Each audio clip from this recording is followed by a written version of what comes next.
Technology is usually framed as a byproduct of a smart brain, something we simply choose to build. But that gets the relationship backward. Innovation is the literal mechanism of human evolution.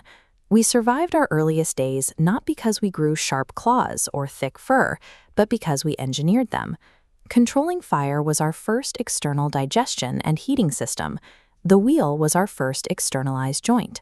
As we moved through the agricultural and industrial revolutions, the strategy scaled up. We stopped adapting our bodies to the environment and started forcing the environment to us. Steam, electricity, and the assembly line allowed us to externalize our physical muscle power. In the late 20th century, focus shifted from the body to the brain.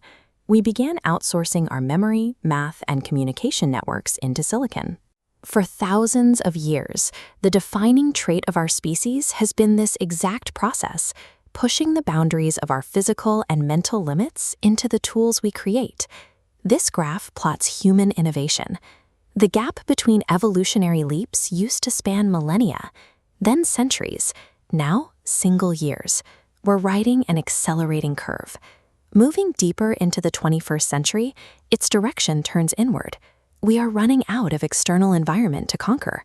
After centuries of building tools to change the world around us, the trajectory now points toward tools that interface with the human body itself.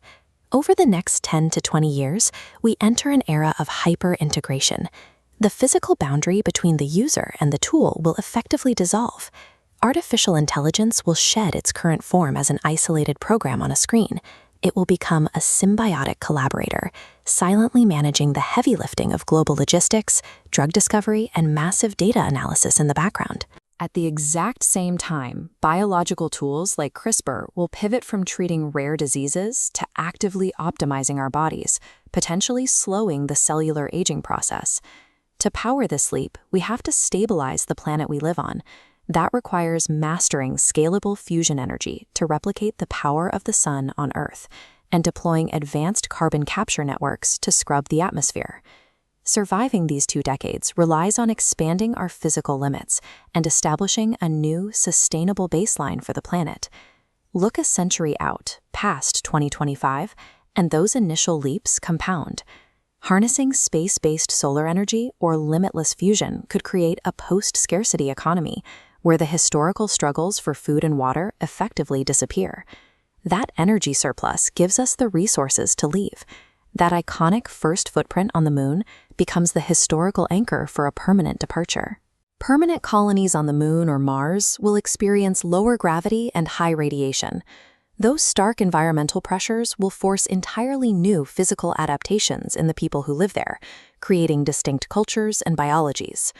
This diagram shows how deep brain-computer interfaces will map onto our own neural pathways.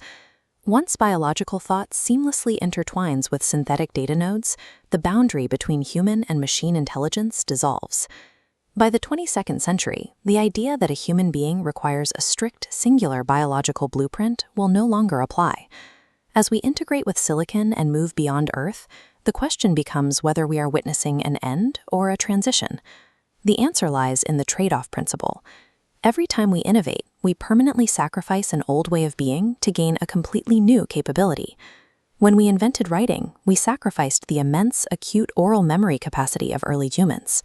In exchange, we gained the ability to pass collective knowledge down through generations. Riding the exponential curve ahead requires the exact same bargain. We have to shed our biological fragility and our historical limits on resources if we want to survive in the long term. We will likely keep the name human, but the definition has to expand. It will shift from describing our specific biological origins to describing our specific state of consciousness. By automating the heavy lifting of basic survival and routine logistics, we strip away the drudgery.